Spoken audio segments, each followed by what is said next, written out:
1 in 3 women is what? Sexually abused before the age of what? 15, right?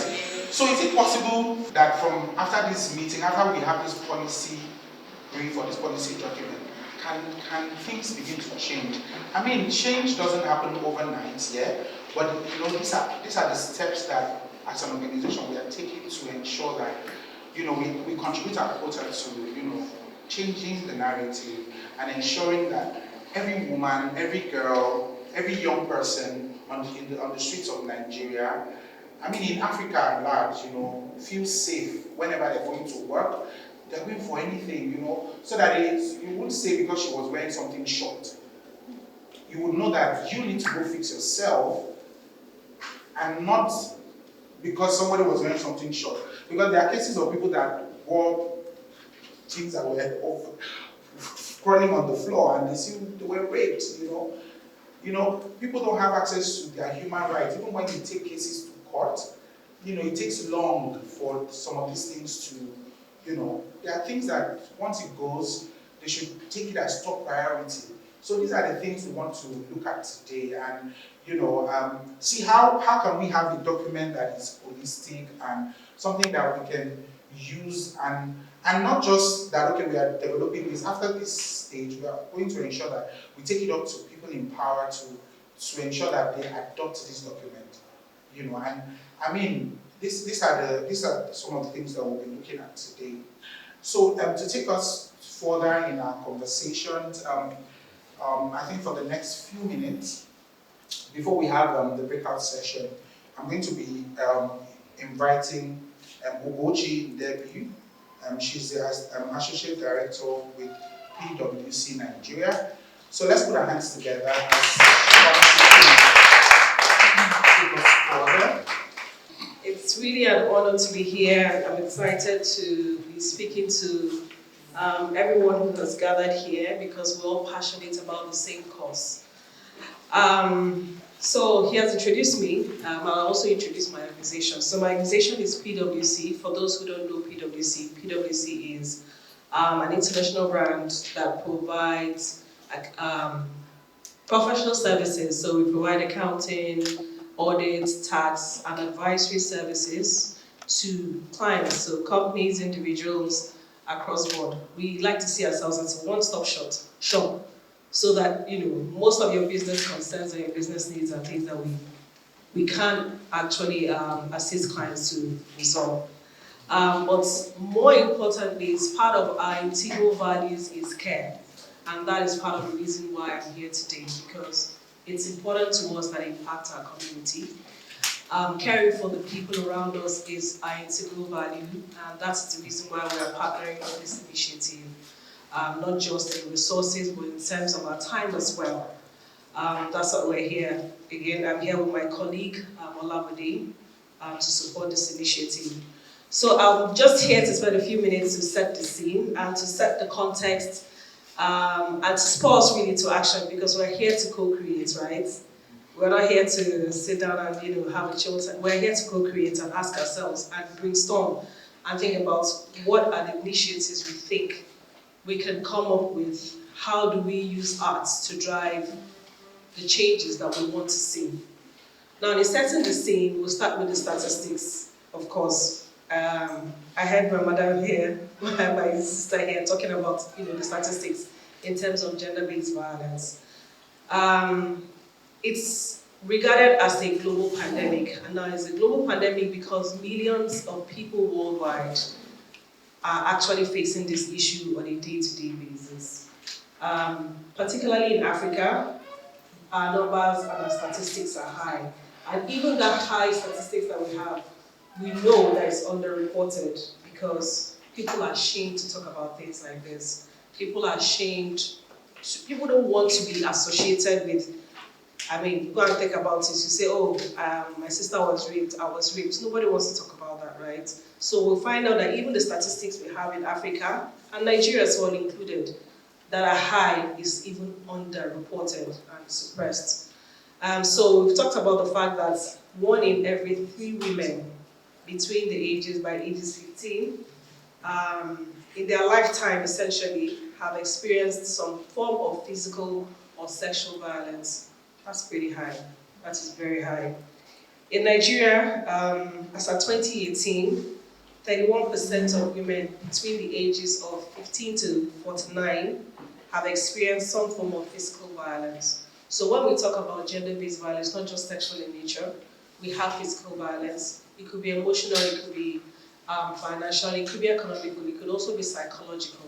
So it's not just to look at one aspect of it.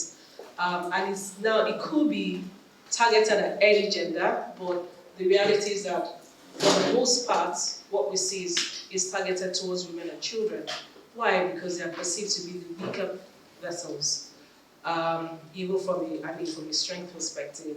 So looking at other statistics as well, if we look at sub-Saharan Africa, our highest prevalence is in Central Africa, where you have 65% of sexual violence, prevalent in those areas. Across the world, the average is about 6.4%. So what does that mean? It means that across the world, somehow they have done something about it. Over time, the numbers continue to reduce. So it's not something that will go away in one day, but over time, it's something that if we keep working at, keep creating awareness, the numbers will continue to reduce. If we then look at West Africa, where we belong, we see that ours is in the range of 41%.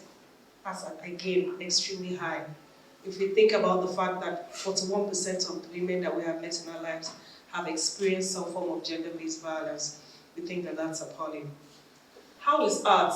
The first time that I had a conversation with Mr. Emmanuel here, he said, we want to use art as a way to see how we can mitigate gender-based violence. At first I was like, art.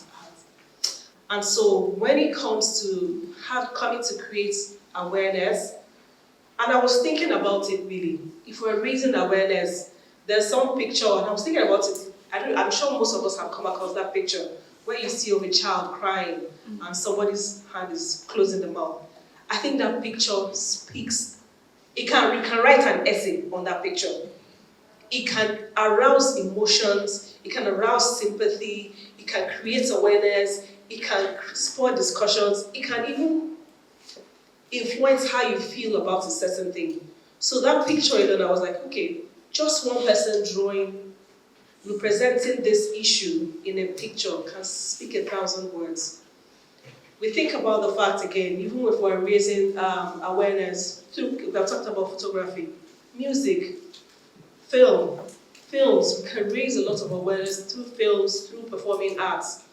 I think about the fact that each time I think about the genocide that happened in Rwanda, the movie that comes to my mind is Hotel Rwanda. I don't remember any other thing. When I think about the genocide that happened in the Israel genocide, I think of Escape from... I remember the name of that movie. I watched that movie at least 30 years ago. I still remember the name of the movie because it made such an impression. I can still vividly remember parts of that movie. And so that's the power of art in permeating the human mind. And if we're able to enshrine the fact that these things are wrong in people's minds, I believe that we can actually create that difference. Evoking empathy, we've talked about it, the fact that, even movie song, I remember example, when the NSAS period, when the Davido song Femme now became the anthem. Why? Because people could resonate with the fact that we think we've been silent for too long. And we need to speak, we need to react. And so sometimes it's game. You see that music can call people to action. It can make us create emotions and raise an empathy, a feeling within people that can cause them to do and to act in the certain ways that we want, the kind of emotions that we're expecting to arouse with creating this awareness. Sparking conversations as well. When I think about that, what came to my mind is all this art graffiti on the wall. I think it's brilliant art, firstly. I love art graffiti, street graffiti.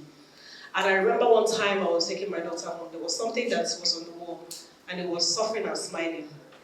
And my daughter was, Mommy, what is, she's 9. I think around that time she was 7 or 8. It's like, what is suffering or smiling? We spend the next 30 to 45 minutes going home talking about suffering or smiling. how, what's going on within Nigeria, how people feel about it, but how, because of our disposition as a country, we just tend to move on.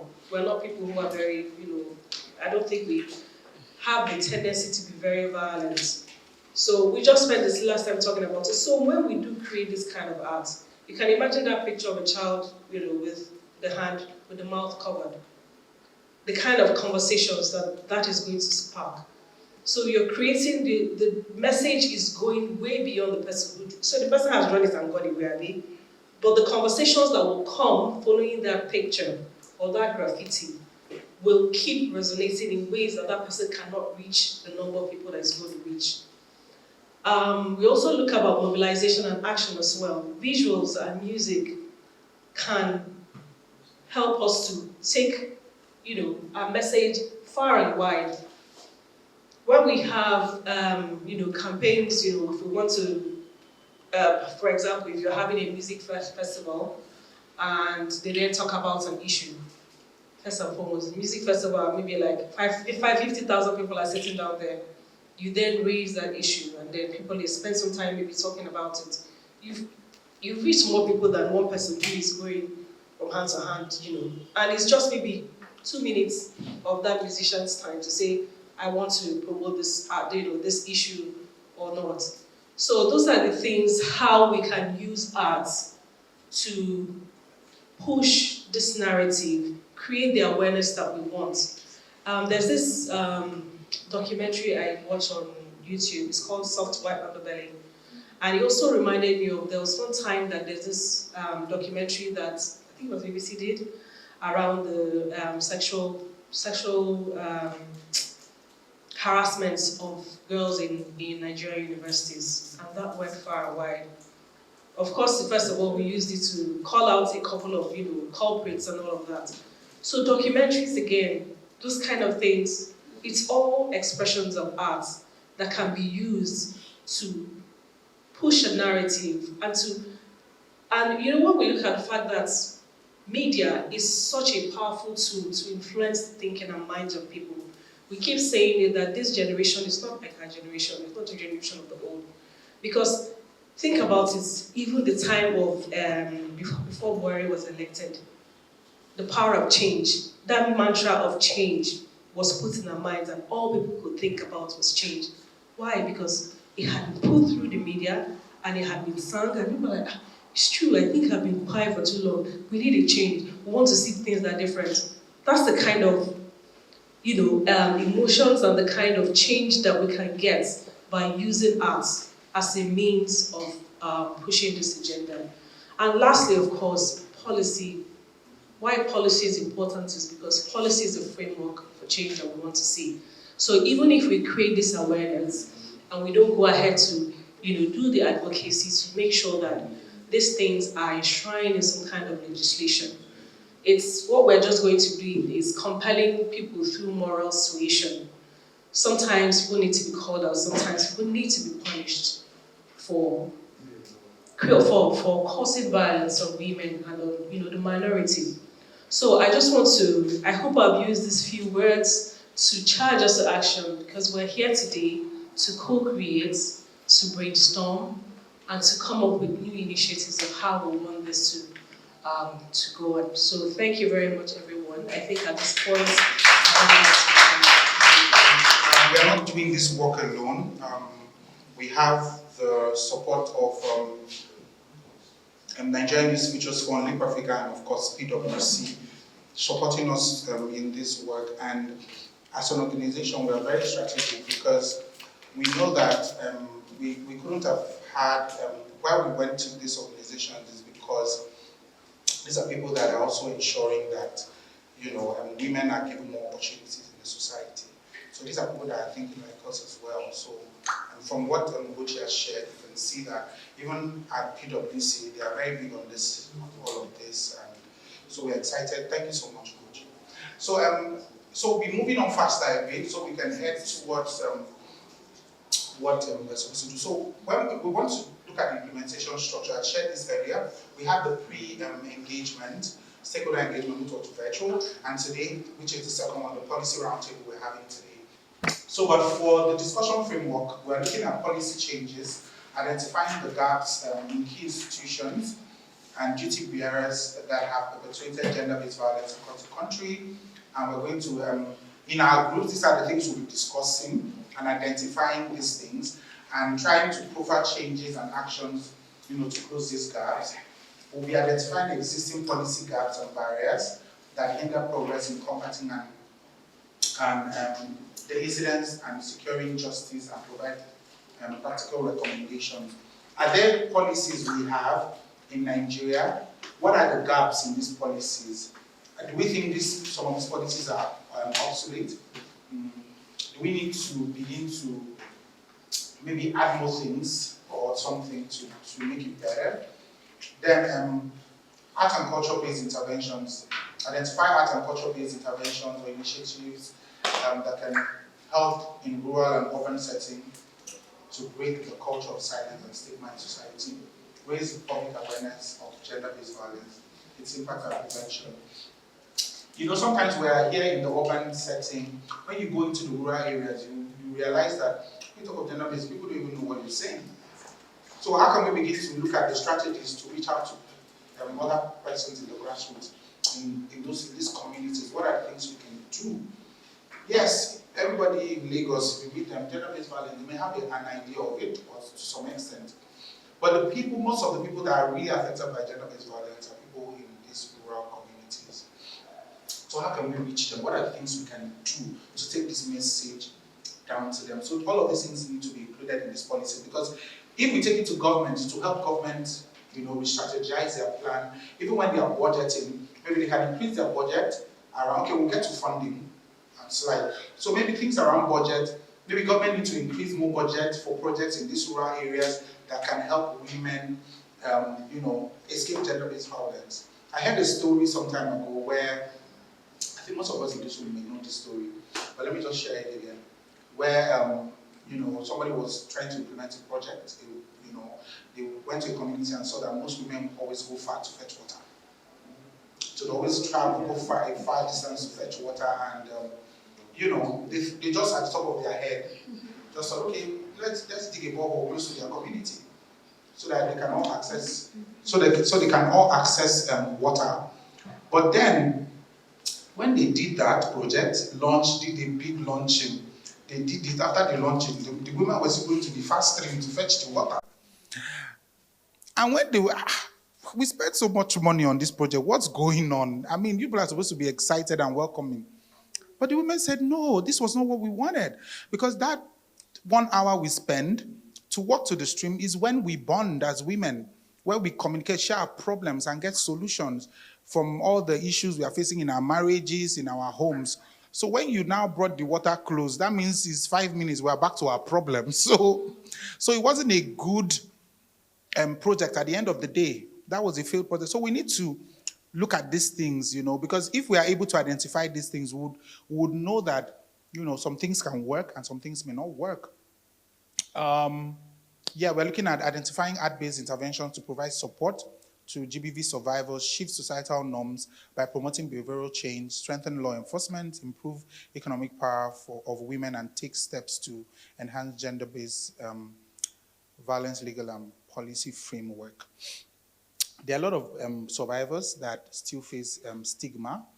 There are a lot of persons that have shared their story either on social media, have come out publicly to say, okay, this is what I went through, and maybe they are going through some stigma issues. What are the things we can include in this policy to ensure that we protect survivors, people that come out? Because if people don't share their stories, we don't know these things are happening, right? So we need to also have all of this in the work. Funding, partnership, and collaboration. What should be the key funding priorities for art-based interventions? Do we think that if artists are given more funding to support their work, that it would further, since we are looking at using art as a tool to end or reduce gender-based violence or create awareness, maybe, I'm just saying, these are things we'll discuss in our groups. Maybe if artists are better funded, we'll have more, they'll be able to amplify their work. And because their work, especially artists that are using their work to create awareness. Maybe if government should have like a funding, there was some funding that happened years back. something win, something in Nigeria. Was it You Win, right? Okay, good. So if we have something like You Win that is focused on artists, empowering artists, okay, bring your idea. What is it? Put it in black and white. Okay, this is what you want to do. How much do you need? You have people mentoring you, supporting you, provided your work is creating awareness and empowering people. Maybe if government can include that in their work or as part of their own policy to say, okay, this is in so year, this is how much we are keeping out for artists every year, put it in the budget. They take it down to the state government too, to ensure that they follow these things. Maybe we could further, support the artists and as well use art in itself to create that awareness. All of these things on the slide is on the agenda. And so if we're looking at the policy change, we'll discuss that in our groups for 20 minutes. If you're looking at art and culture-based intervention, 20 minutes. And if you're looking at the funding part, we'll discuss that for 20 minutes in our group. So we're doing this for the next 45 minutes to 1 hour. So when we are done, we'll do our tea break, then come and for each group, we'll do our presentations based on our findings and our discussions. So when you're looking at policy changes, you're looking at, okay, what are the gaps? Identify the policy gaps, so look at these two things. When you're done, you write it down. Then when you're done with that for 15 minutes, you go to the art and culture base. So speak about all of this, discuss it. When you're done with this, then you move on to the funding part of it. So just do that for each of those for 15 minutes. Just discuss and you take down your recommendations.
These are the things we'll just be looking at based on the group work we did. Policy assessment and changes. What are the prevailing challenges and the gap in national and state policies for preventing gender-based violence in Nigeria? Enforcement for GBV laws and policies. One house, please. Are we still co-creating? Okay. What policy measures can be recommended at different institutional levels to address the prevalence of gender-based violence effectively? What are the missed opportunities in current policies supporting GBV survivors? What is the role of creative art, music, film, video, TV, and radio visual arts, etc., in policy making for effective prevention of GBV? What types of art-based interventions can contribute uniquely to preventing GBV, particularly in terms of awareness, education, and behavioral change? What types of art-based interventions can support the response seeking redress and justice to any incidents of GBV at the local state levels? What missed opportunities exist in leveraging social media and technology for art-based interventions to advance prevention and response to GBV? How can these missed opportunities be addressed? What role can art-based intervention play in supporting survivors of GBV through their journey of healing?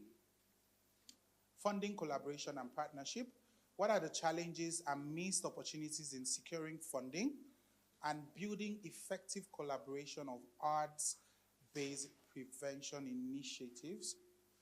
What innovative funding strategies and partnerships are essential? Who are the key stakeholders that need to be engaged? What forms of collaborations or new partnerships amongst key stakeholders, justice institutions, primary healthcare, law enforcement agencies, women's groups, CSOs, and the media can strengthen prevention and response? What forms of collaboration can strengthen prevention? So I believe we covered all of this, yeah? Okay, so but it's fine. I mean, the good thing is that this conversation doesn't end in this room because we'll still have the virtual session that allows us to continue to co-create together. Like I said when we started, 3 hours, even 4 hours is not really enough to sit in working on this. So this is a step in the right direction. So it will take us like 2 more virtual sessions to be able to finalize on this as we proceed. Some of our presentations should also focus on some of these things I've shared already. So which group is going first? My name is The Gift, and I'm representing my team. Okay, so I'll be really quick with it. Policy changes, identify key institutions that have perpetrated GBV across the country. We were able to come up with traditional, cultural, and religious institutions. Do I need to go into details and break them down? Shay? Okay.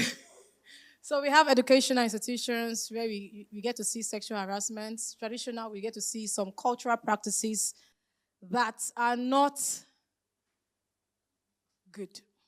Law enforcement agencies, healthcare practices, and the judiciary system, which can also sometimes not help in facilitating justice quickly as much as we want it. Also, when it comes to existing policy gaps, implementation of existing policies. So we're able to identify the fact that there are policies that have been created already. But how well have these policies been implemented? When you report a case, how quick do we get attended to? How quick are these cases being solved? Also, collaboration between existing stakeholders, NGOs, and relevant bodies. So we also identified the fact that there are a lot of NGOs that people do not know. If you go to the rural environment, for instance, and you mention Street Project Foundation, there's a high possibility that nobody knows who Street Project Foundation is or what the organization stands for or the things they do. So having that more publicized will be a very way to bridging the gap. Also, the government doing their part. So in our group, we noticed that there are fundings that have been provided for all of this. But how well are these fundings, disseminated to the right channels, the right cases, the right courses, and all of that? Accessible reporting channels for people with disabilities. For instance, if those who have hands and legs and can see and talk and can hear are having difficulty in getting themselves, you go to a police station or a social agency and report a situation to them, and you're not even being addressed properly. You do not get the help that you need. And you can talk, you can walk. So imagine a person who is autistic. Imagine a person who is deaf. Imagine a person who is blind. Are there provisions for interpreters? If a person who is deaf comes to the center to come and report, how would they communicate and all of that? So it was really, really important we highlight all of this. So if I walk into Ministry of Education should have an interpreter for the deaf, the blind, yes. That's a good thing. So, because I've not even thought about that. So it's something that is good. So every organ, even in your office, every school. Sign language.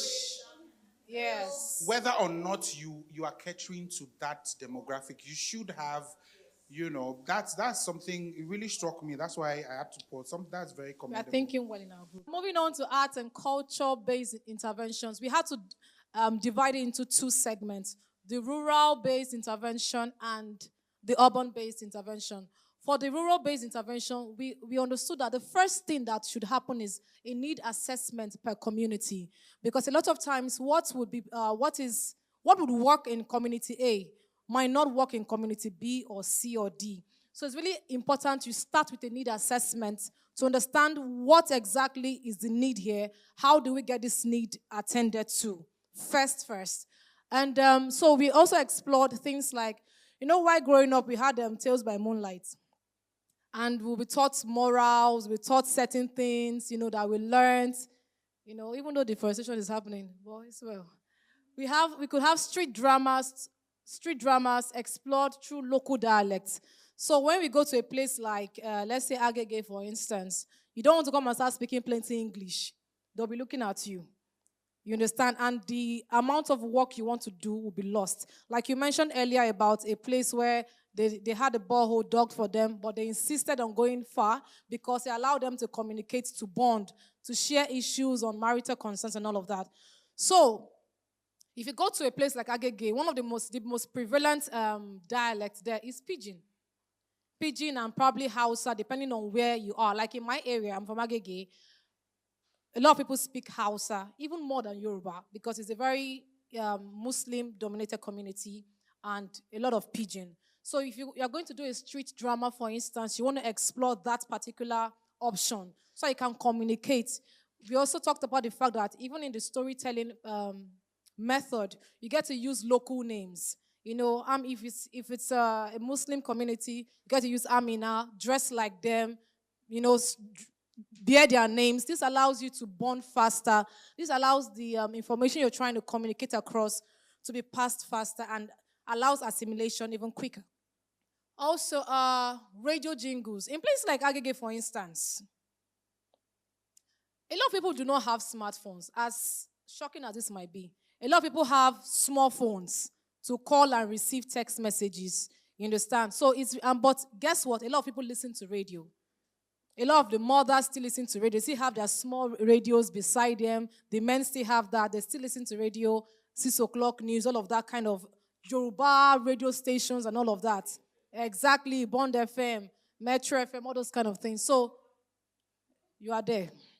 So, it's really important we still explore the options of radio jingles. And one thing that's interesting about radio jingles is how fast it sticks to our mind. I can tell everyone for sure that we do not learn the national anthem because we're taught in our classes. We learned it because we recited them on the assembly. So every morning you come out, whatever it is, you just join them.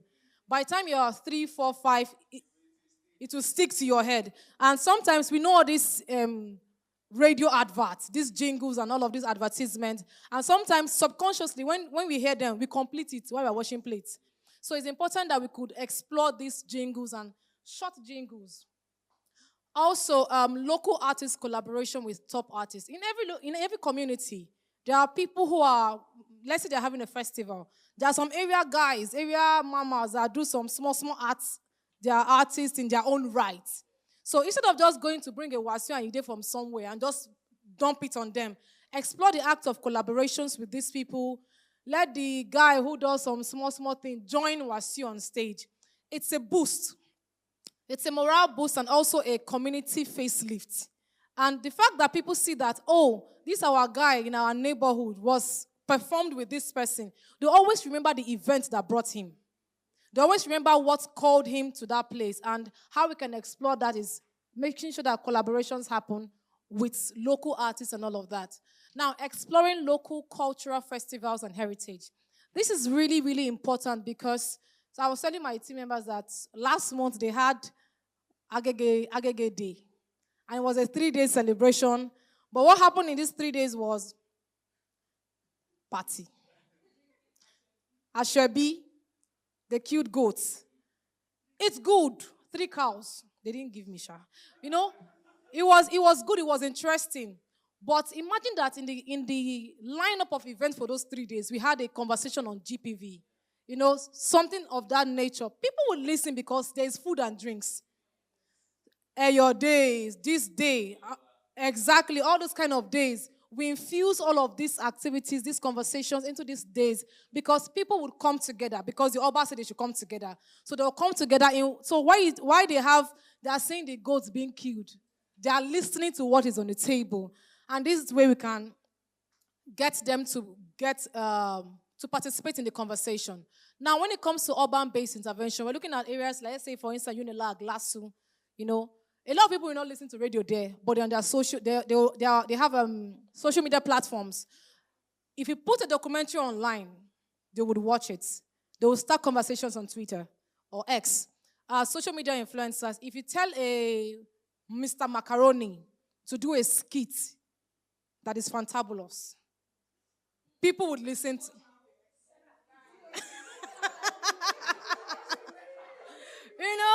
Something on that nature. We explore these influencers, on a very freaky Friday. People would listen and they'll get into the conversation. And the thing is, when influencers like this carry this news, it travels faster. It travels real faster and people get to listen. Because these are people that we have seen them stand up for certain causes. So if you are doing this also, I saw them do a skit on, they were saying they should come and submit their content and all of that. And they did a skit on that. So people would get to listen to them.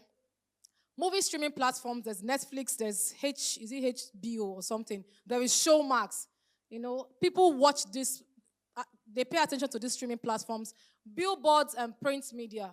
Trust me, if you look at the amount of traffic that happens between 1004 and Ikate, it's a lot of traffic. So you put a billboard on that. While people are in traffic and they are trying to just while away time, their eyes are wandering. They get to see these things and it communicates to them. Now, another thing that can happen for both of them is proper dissemination of already made provisions. So their provisions have been made already. Okay, youth drama, music groups, within religious groups, church, mosques, all of that. Next. Funding, partnership, and collaborations. Okay, key funding sources. Local and international grants, we could explore that. Private partnership, that's the CSR.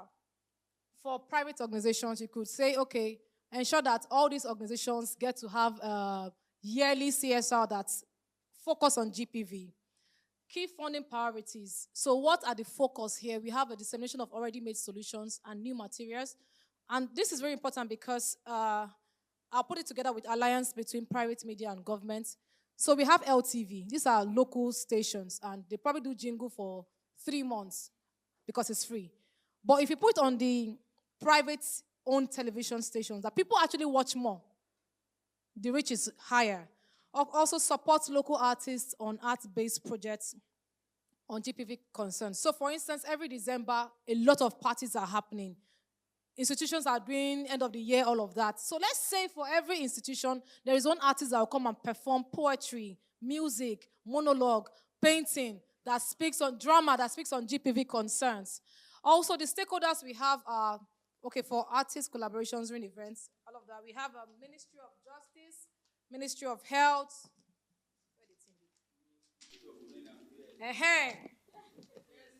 Exactly. Ministry of Health, Ministry of Justice, Ministry of Women Affairs, DSVA, look for the meaning, Lagos State Office for Disability Affairs, and also someone mentioned something really important, follow all these platforms, all these agencies online to see the amount of work that is being done.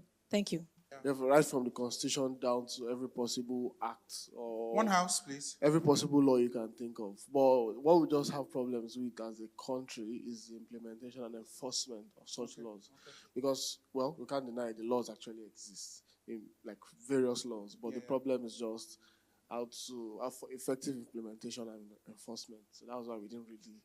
Is it possible to say that one of the things we can possibly add is that, we have these laws available, but maybe government can ensure that beyond just having laws, they should also, while you're creating laws, you also have implementation plan. When we as the individuals are aware of our rights and the channels of enforcing that right, even if the stakeholders that are supposed to enforce it are not aware, because you are aware and you know who to speak with and where to go, it is much easier to focus on we as the end users, being aware of what the legal Rights around rights your we rights, are. It's like, for example, I know now that certain parastatals in the military are not supposed to stop me. So with boldness, especially when my documents are complete, I'll be able to say, yes, can I help you?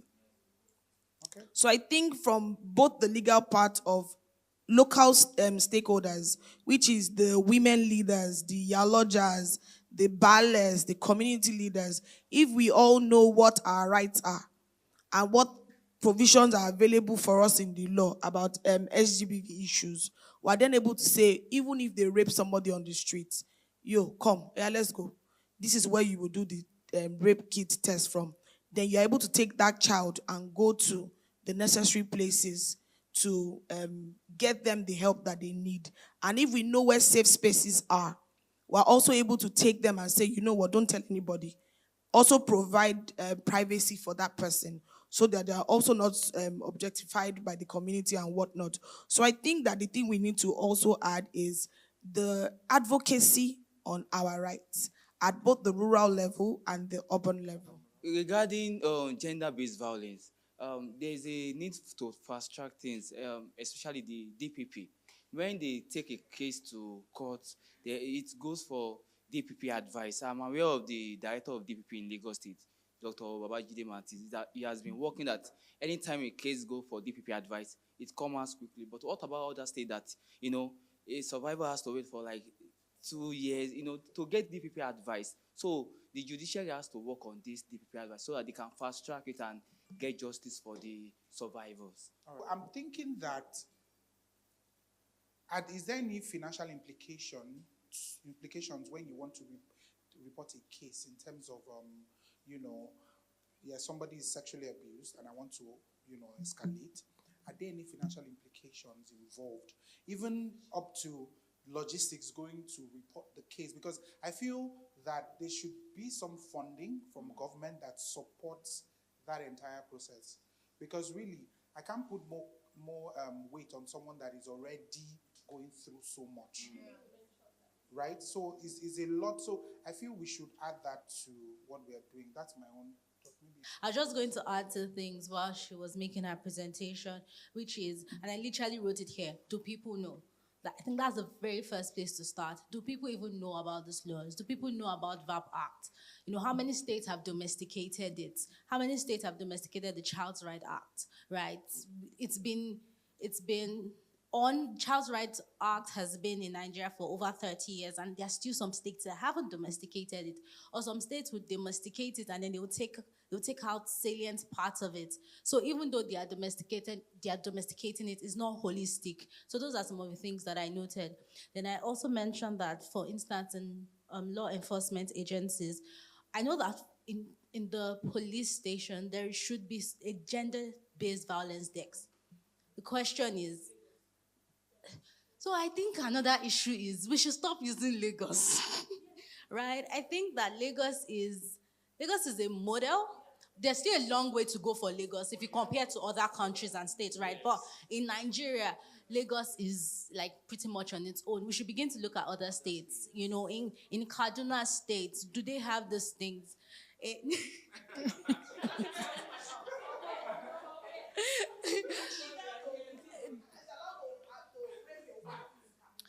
Which honestly takes me to another point that I actually wrote is there are people who do not know what GBV is. In the first place. They're experiencing it, but they don't know to They them don't it's even not know that's even GBV. so they don't even know it's GBV, and that's another place we need to start, right? Like, are people aware if these things happen to you, it is GBV? Do you understand? So that is also another place that we need to start or that's a critical intervention before we begin to go into the final details and all of that. Then I was going to say, not just jingles. Jingles are absolutely beautiful. But I noticed that, in cars, even when you're like in cars, generally, people listen to radio stations. They listen to these conversations that are going on, right? And it sparks within the, like, you could be going with your colleagues or whatever, and it's sparking conversations, it's sparking, no, not be so it's supposed to be, and people are communicating, they're engaging, and it's happening right there on the radio. So I think those are avenues that we can also explore. There is this, I'm not trying to promote them, but there is this YouTube, Honest Bunch, the kind of conversations that they have. You just be wondering what's going on. And it goes viral. So those are some of the things. The whole point of this is to make it go viral, make people ask questions, make people question what they know so that they can get to that place of knowing better. Then I would say instead of CSR, also ESGs. So private sector should not only be brought in based on a CSR basis. I think CSR is good, but it almost feels like thick. Yeah, like ESG you're doing is, a favor. do you get?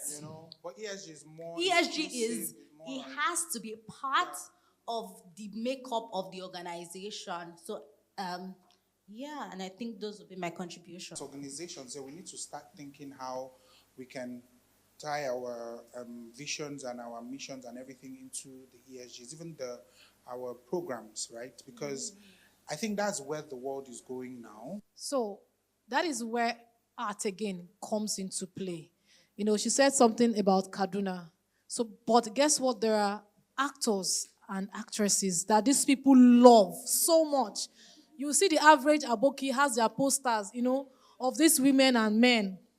If these people take on the conversation, 1 minute, all you need is 1 minute to pass, even 30 seconds, and these laws that we do not even know about, they put these laws in very creative forms. And they say these laws in the skits or whatever it is, it travels faster. So if we're going to explore all of the avenues of art, we have to take it to the people that they listen to, they watch. The documentaries that if you put this particular actor in this particular role, people want to watch the movie because Abubakar is on this film. You understand? So I think, for those kind of films that are centered around skits, podcasts, we do not even need to wait for certain kind of podcasts to invite us. I think you could write to these people also. And believe me, they would want to be part of it. I don't think if you call a Nedu and write to him and say you want to have a conversation around, he would say no. And a few other podcasts that are really, really popular. All right, can we have the second group, please? The gaps. We identified that there is lack of support. So lack of support in terms of funds, space, accessibilities from government agencies. We also mentioned that there is lack of education and awareness. People are not informed. They don't know what GVB means. For those that know, they don't realize the implication of it. So it's a different thing to, have materials on the urban setting where they understand it. Can we simplify those materials? Can we simplify the laws to speak to them? We also mentioned negative media representation. The media might want to report a case online and they will put Baba Abdullahi abuse his child. I can easily identify Baba Abdullahi from there. Abdullahi, Mama Abdullahi now. So they need to be careful. Confidentiality should be prioritized. It should be prioritized. Then we also mentioned, why? I said, for instance, if we're saying let's protect, we should protect the victim. For me, I even want the picture of the perpetrator everywhere. That is me. That is me because I feel that people need to know about this consequence. Because if you're shielding it, it has to get to a point where you can't even travel to another state in Nigeria. Let's not even say internationally. You can't leave Lagos to Abuja. Because at the toll gate, when they check you, they know your details. Sorry, go back.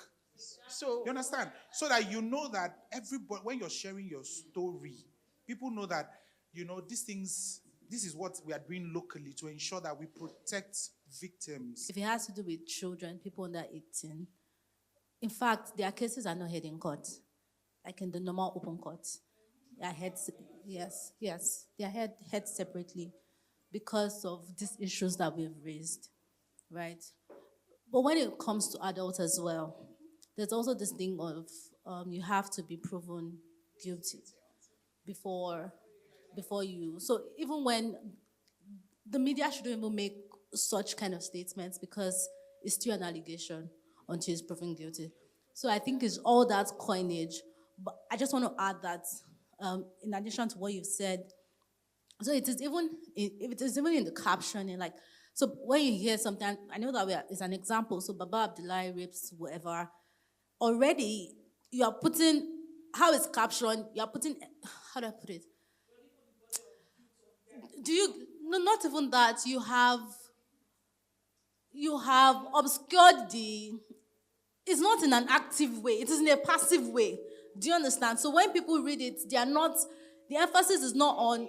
Do you get? People are not able to relate. It's almost like do you get? So more empathy goes towards Baba Abdullahi than to the survivor already, even from that caption. So I think those are some of the issues we should address. A case where, sorry, I'm using a child. That's because of where I work. A child is at risk, or a child is within an offending environment. It's very difficult for a social worker, Aziz can speak to that, to remove that child from the environment, because where would you place this child? That's a challenge. So for some shelters that we do have, for the correctional centers, the children are lumped together. Children with conflicts with the law, children who are abused, children who need protection and care. They are all in one place. So how can we provide more shelters, segregate them based on their needs? So we can also, provide treatment for whatever issues they are going through as well. Another gap was inaccessibility of structures, services, and to people with disabilities. So, for instance, Ministry of Justice, any government structure, someone who can walk, a child with cerebral palsy, for instance, how would they get to your building to have access to justice? The structures are not, I know you highlighted that for a child with maybe hearing disability. Also, we said there is gap in the services for people with disability. For a child who has hearing disability, do they have the professionals that can, or do they have enough professionals that can care to them? So to say, do we prioritize their needs? Because it's as though we know GBV, but we sort of push them to the back and we don't prioritize their needs as well. So for the solutions, we said government should prioritize support for GBV survivors. I think the gap, we said there was lack of support in terms of funds and services as well. So they should prioritize funds. Do they have, Is it enough? The solution in that case is also an accountability process for these parastatals, where we have like a stakeholder forum where they are able to come and justify the funding that they've received and the areas they have spent it on. We also mentioned that there should be an holistic process of educating the public. That's both the women, the men, the traditional rulers, the schools on GBV. So we mentioned, just as a sub-note, we mentioned that we don't have a lot of women in politics. Why?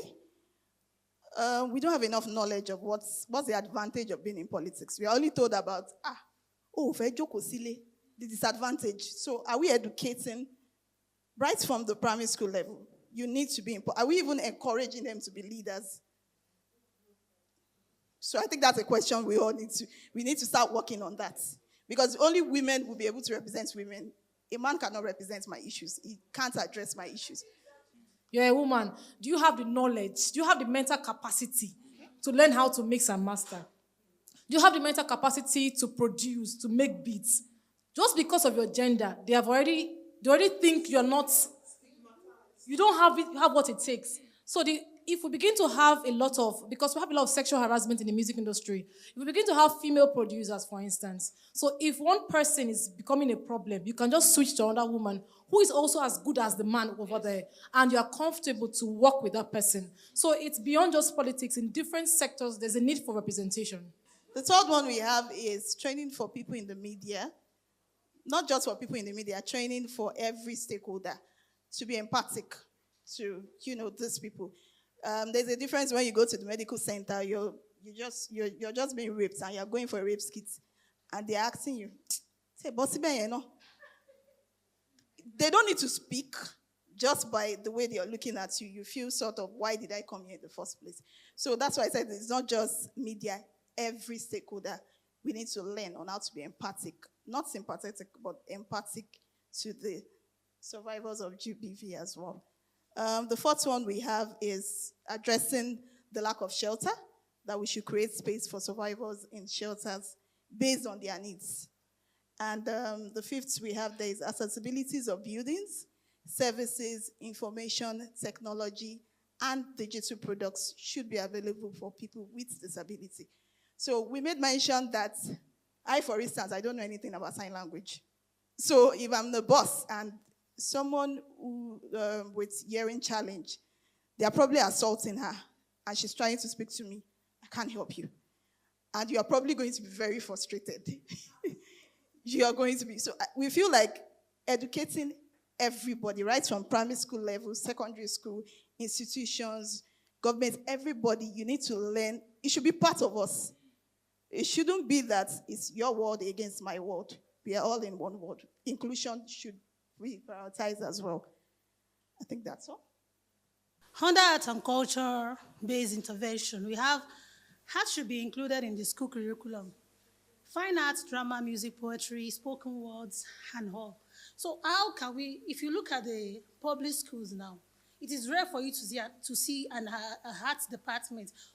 I became an artist without learning art through school. As a child, I could draw because every child was born an artist. But we lose the ability to draw or to express ourselves through art because there was no art in our school. During our days, there were limited private schools. I believe most of us here went to public school. So then there was no art classes, no art teachers and all. So how do we include that? We need to educate our government to include art into our curriculum. And then the next one, we have the PW, they should be included in communication scheme. How do we include that? We need to educate our students or our teachers on how to make it known to the student they are training on the process of you coming out to express yourself, the abuse you've been through and all that. Then we move to foster advocacy, create rural experience through media, painting and all. How do we do that? Rural areas have less important in society in a way. I look at Makoko. If you go to Makoko, there are many people that didn't go to school, many children that will rather follow their mother to sell fish, to fish farm and all that. How do we take heart to them? Because they can't communicate in English, neither can they communicate properly in Yoruba. So how do we train them? You made mention of dressing the way they dress, speaking their language and all. So we need to educate one or two of them in order to help us communicate to them. Then we bring art to them. How, like I said, how do we bring the art? Art has a way of telling people or teaching people things. I can actually draw now without saying a word. But when you look at the artwork, you understand what I'm trying to pass. Plus, colors is a way of expressing ourselves. A child that could not talk can easily express him or herself through drawing. When a child is sad, you look at that child. Can you tell me what you're going through now by drawing it down? Every child will be able to draw something. If we see a child drawing a masquerade, pursuing another child, maybe that child is having a bad dream or something. But for us to be able to do that, we need to enlighten them on how to draw, how to use colors, because colors have a way of telling things. We have yellow, we have blue, we have red, and all that colors. And all these colors has meaning to it. So we need to teach them how to express themselves using all these colors. This is what color you use when you're sad. This is what color you use when you are happy. This is what color you use when you are so violent, you want to express yourself in a violent way. You understand what I'm saying? Then we encourage book writing, selling of art materials and all. In that aspect, many people in the rural could not write nor read. But when we train them on how to write, and we introduce them to education, they will be able to write. But yet they can't come out to say, this is what I've been through, or this is what I'm going through. But they can easily write it down, you understand, for you to read. And when you read it, you feel their empathy. You help them in order to be able to solve their problem in a way. Selling of art materials, art pieces rather. Art pieces means artwork. If they produce an artwork, you can help them by selling this artwork to the public in order to generate funds to them to improve their education still. So thank you. To foster advocacy by creating the rural experience. How can we do this? So we know that, for example, you pick up a project, you go to a school, and like she was explaining, you teach them how to express themselves through art, through colors, and all that. You as an individual, you can decide that, okay, my project is to document this process. What you're doing in that way is you're not only helping the mental process of healing of that child, but you're also making the urban parts more aware. So you're creating awareness. That's advocacy, right? So this point on book writing, selling of art pieces, part of the question was how can we empower economic power of women? This is a way that we can. So we are going to be encouraging people, survivors, to go into book writing, making and selling of art pieces, and selling of art supplies. You'll be surprised how much of money goes into the supplies part of art making. Okay, so for the funding and partnerships part, you did justice on that one. So empowerment programs for artists to generate funds. So this is how we can generate money, funding for the art sector in helping reduce the prevalence of gender-based violence. So we are ensuring that people have, so what we can do as a body, so we want to help, is just like what ADHERI does. Bring all the artists together. Let's speak to gender-based violence through exhibitions, right? Another program can be residency programs. Our artists in the house spoke about a program that is currently ongoing where they are fostering partnerships between artists and writers. Many artists may not be able to express themselves in speaking, but they can do the drawing. So we want to ensure that there's synergy between artists and writers. So prioritizing provision of tools to PWDs. We have a very passionate PWD member in our group, and she really hammered on this. How can we ensure that people that are survivors of gender-based violence have access to tools? Say they are disabled, they can't write, they can't paint, but they really want to express themselves. How can they do that? People that cannot hear or people that cannot see, you take them to an exhibition, what am I going to see there? So that's why there are these new technologies of audio. Yes, so there's an art piece. I can't see it, but I can hear, right? So that is making provision of people who are with disabilities. The places that we can get money. Non-governmental organizations can also be of great support to this. Individuals, you're just passionate about arts, right? And private sectors, international bodies, these are people that can come in. And we just listed out a couple of stakeholders that can be partnered with. How are we able to also ensure that longevity for them, even for their skill, for the enterprise side of things, or from the enterprise side of things? Yes, I know we talked about maybe something I mentioned earlier, the we win stuff that used to happen then. You win, yeah, stuff that used to happen then. Even if, because these are, was it a grant or was it grant? Good. I think you're supposed to return it or something. But a grant. So I know there's something these guys also do. BOI. I think they have. Yeah, but I think they also have something for creatives.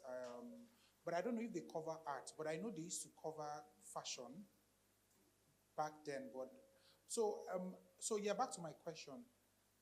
I'm looking at if we are telling artists to use their platforms or to, okay, how can artists also try to use their art to promote GBV?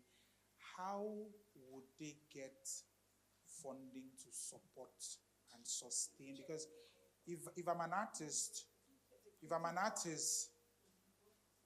GBV painting, or I come perform GBV, dance GBV song, sing GBV music, wear GBV clothes, do GBV movie, do movie 1, I don't make money, movie 2, I don't make money, I don't tire, pack my bag. You understand? So like, because we need to also be realistic with these things, right? So these grants are not available. That's our, huh? There is, right? Okay.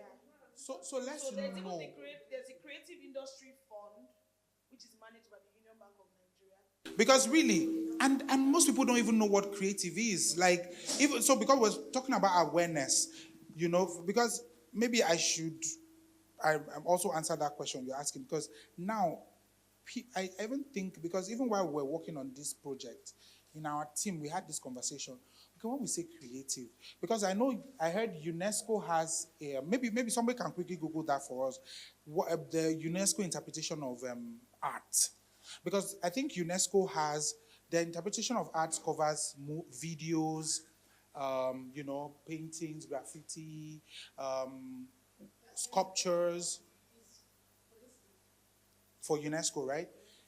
So because that is UNESCO, right? What in Nigeria, in our context, what do people call, as in what? So if I tell you, because when you mention art, the first thing that comes to people's mind is artwork first. But it goes beyond all of that. So I think I've asked 2 questions. So I'm going to direct one to our legal person in the room. So like, I asked about intellectual property and all of that, then also asked about sustainability for the artist. Maybe everybody can speak around sustainability. So there's an aspect of law that is actually intellectual property. That's it. That's an entirety on its own, right? And so artists are usually advised to trademark their they are asked to trademark these things. So be it a musical, trademark copyright, depending on, I think for books or names it's trademark, but for all these creative thoughts that has been documented, it should not be in your head. You should have translated it, to some sort of expression, and then you can copyright it. So those are some of the things that I think artists should begin to get aware of. Yes. Then in terms of sustainability, if you want to trademark a GBV-inspired artwork or art expression, is it possible for us to add in our recommendations that we recommend that government should either subsidize the cost? I don't know how these things are done, if it's done locally in Nigeria or it's done internationally, but is it possible to say that, okay, maybe government should subsidize the cost for trademarking these GBV inspired works, or it should be free? Like, so that is what I'm thinking as well. Everything is not government. I think we should start from that. And there are thematic areas. I'm not sure GBV is a huge thematic area for the government. However, for the international body, it is. Like the UN, the different arms of UN Women, they are very concerned about these issues. So what I would advise is for creatives to do their research. Which organization can fund what I am doing? And see how you can align so there are 2 different things. You already have the idea. This organization, so you go and look at what are their own thematic areas, what are the things that they are focused on. If you can take your piece and sort of tweak it to fit what they are doing and then pitch it to them, that works. So that's another thing when it comes to funding. And this takes us to the question of sustainability, right? So it's a good thing to have your idea, but sometimes one of the things that gets the idea bounced is that you've not tweaked it to their own direction. So that is very important. So, exactly. I mean, and you were talking about Billboard the other day. Oluture is literally on this there's one Billboard, Sha. Yes, I think so. It's there, right? it got funding for it from somewhere, and that's because it addresses these issues, right? So the thing is, see how you can take your idea and tweak it to one of the thematic areas. I worked on a project, private sector-led gender-based violence fund. It's a funding that is supposed to be produced, gotten from the private sector, and then used to address gender-based violence issues. I know that it's still on that works, but the point is, when this funding comes in and artists do their research and see, okay, these are the areas that they are focusing on. I have this idea. I want to do a board game, for instance. Look at it. At the thematic areas on what, women or children. Okay, so how can I take this board game and infuse it with children or women so that when I'm pitching it to them, they see the alignment? Because for every funder, you want to be able to back up the reason we are funding something, right? So I think those are the key areas that artists should begin to focus on. But I didn't do this alone. I did it with a group of friends, a dancer, a body artist, and a cinematographer. So normally, the entire competition did not favor me a lot, but I found a part that said creative art. So I just called my friend, I'm a poet, and I wrote a piece. I gave it to the visual artist who painted it on my body. Then I called a cinematographer who filmed and edited it, and we applied and we won the competition. So it boils down to the fact that you have to be able to be creative enough to bend the ideas to suit you. That is the only way you can sustain as an artist. And I had to travel to France because I won. Simple, like that. So it's really important that you find grants. And guess what? The competition is on again for this year. So you just have to go to the United Nations site and type Youth Hackathon, and you read the criteria. Like she said, as artists, you must be able to do your research. If you're a dancer, and all you're waiting for when they will now do dance grants, do you understand? You would wait for a very long time. But you could go and say, oh, it's a painting grant. Okay, I know a painter. I don't paint, but I know a painter. I will collaborate with the painter. Give the painter my ideas, and we somehow we will cut and join everything, and it will enter. You understand? And there's the Prince Claus Award, which is also for artists. It's not really for artists like dancers and all of that, but you can tweak the idea with another artist and apply for the grant. There is the Goethe Institute grant for artists every year. You can tweak the idea again and do all of that. You can do short films and put on social media, on YouTube, streaming. Money comes from streaming and all of that. You know, you could do short content, one minute, put on TikTok. Views come, money is there, sustainability. Scholarships and things like that. So what your organization can then do is to begin to search for these things and keep uploading on your own pages. I want to say a very big thank you to everyone.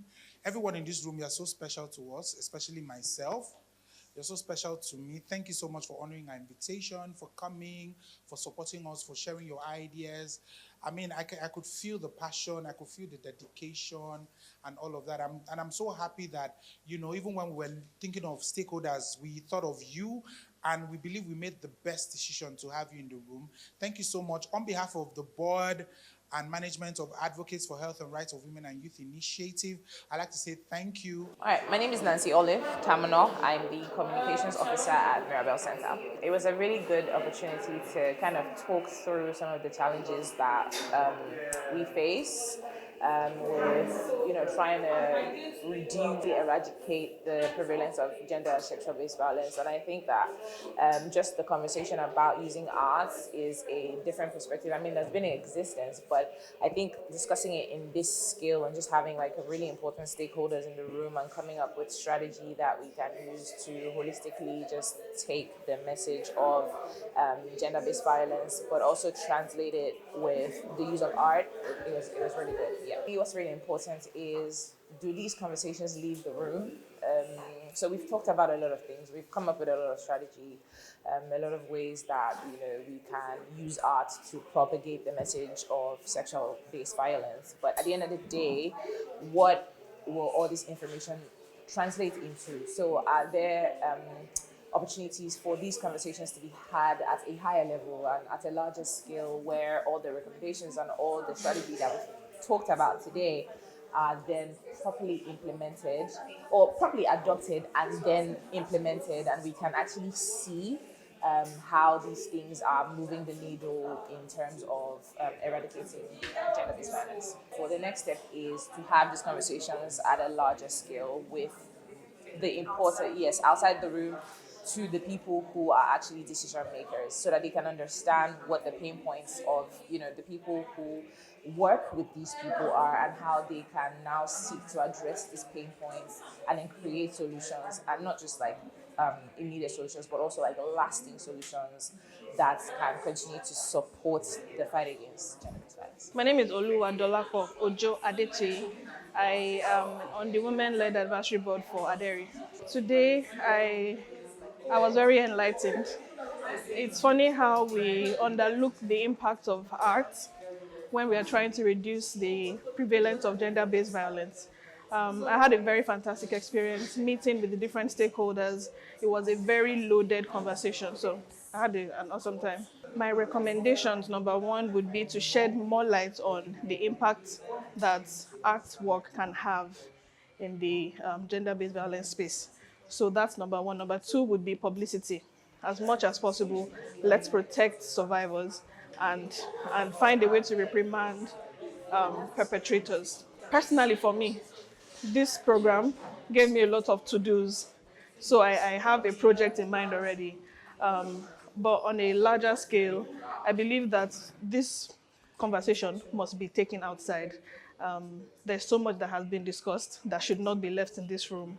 A lot of impact can be made from spreading the word. My name is Odede Kemi. I'm the Executive Director for Bumi Adedayo Foundation and also the Principal Partner at Kunod Solutions. Today's session was one that is dear to my heart, and it's also one that gives me an opportunity to share the issues that are also very dear to me.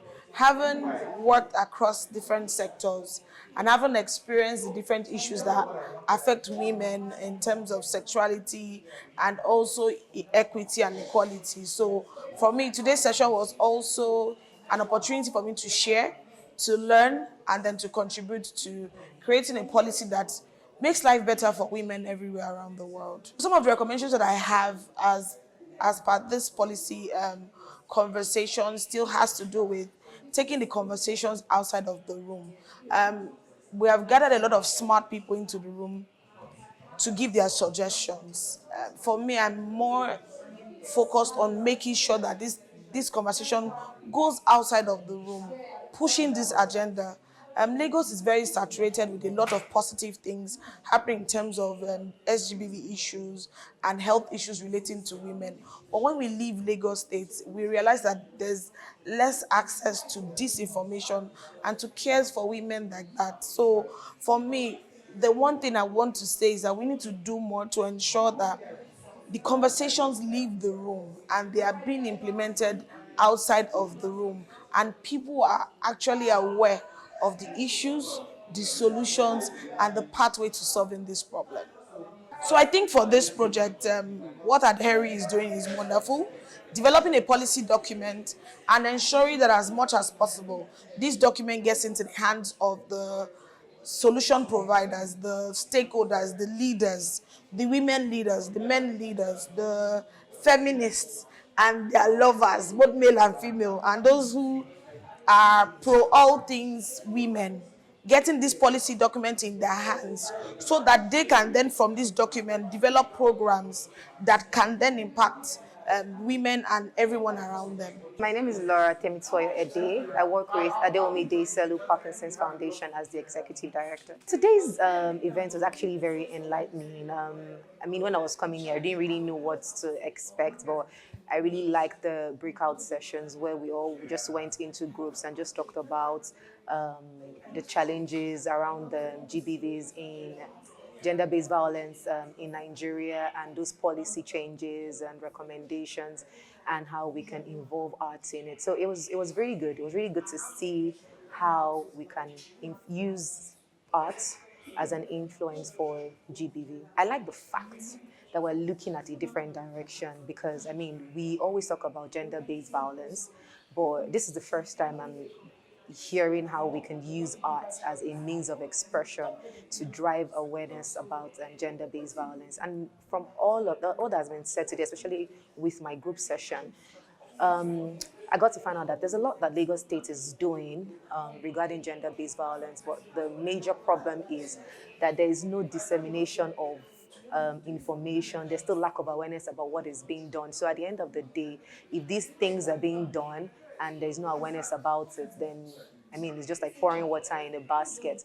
So we need to do a lot of work in terms of bringing solutions and also disseminating information about what is being done in the current situation. But I mean, the main recommendation I would say is we need to really use the media as a form of creating awareness about gender-based violence, especially down to the rural environments. I mean, even the urban environments are still struggling. People are still stigmatized to come out and speak up. People are still being very violent. So you can talk less of the rural environment. So we need to do a lot of work around law enforcement. We need to do a lot of work around justice, around dissemination of information, using the media, documentaries, print media, social media, using influencers and all of these people to be able to spread the word and drive awareness so that we can curb GBV in Nigeria.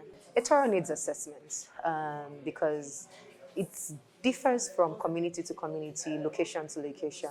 So we need to really understand what is driving GBVs in different communities and you able to propose solutions for these different places because the solution that you use for location A is different from solution from location B. But I mean, next steps needs to be that the government needs to do a lot of work in disseminating information and just making sure people know the work that is being done. I'm talking about Lagos State because, I mean, we're in Lagos, so we can easily know what's being done. But, I mean, across Nigeria, a lot of work needs to be done in disseminating information. And collaboration needs to be done as well. I mean, private stakeholders need to come around, the government needs to come around, media needs to come, everybody needs to work together to be able to curb this. My name is Oluchukwu Chiadika, and I'm the co-ED for ADHERI. Today was simply fantastic. We had our policy roundtable, and we had different organizations come together to try and make up the policy that would eventually become our own policy towards GBV. This is because we need different stakeholders from different organizations to come together and share their different views, give us insights, as well as prefer lasting solutions for the coming years that would then be implemented as time goes on. I sincerely recommend that more events like this should take place. It could be quarterly, it could be biannually, so that we can always look through policies. We can also always look through laws. We can also always engage stakeholders who are the most important set of people in things like this so that we can have new policies that need to be useful to the end users, to people that need this help. And we're sure that eventually the change that we always look for would be actualized. The next step is we're going to have this policy put together in a document, printed out if need be, and distributed, and eventually implemented to ensure that we can see the change that we look forward to. On behalf of Advocates for Health and Rights of Women and Youth Initiative, I'd like to say a very big thank you to everyone, all our stakeholders that came here today to support our policy work, because as an organization, we are very big on supporting women and amplifying the voices of marginalized and vulnerable persons. And we're so excited to do this policy work because we hope that through this work, we will further reduce the statistics of women that are affected and young persons in Nigeria because of gender-based violence. For us, we're looking at how we can use art, to further amplify the voices of women and young persons. And I would like to say a very big thank you to everyone that has supported us. And please, I'm calling up on every stakeholder out there to please support the work that we do in ensuring that the voices of women and youth are heard across all sectors and across all levels in Nigeria. Thank you so much.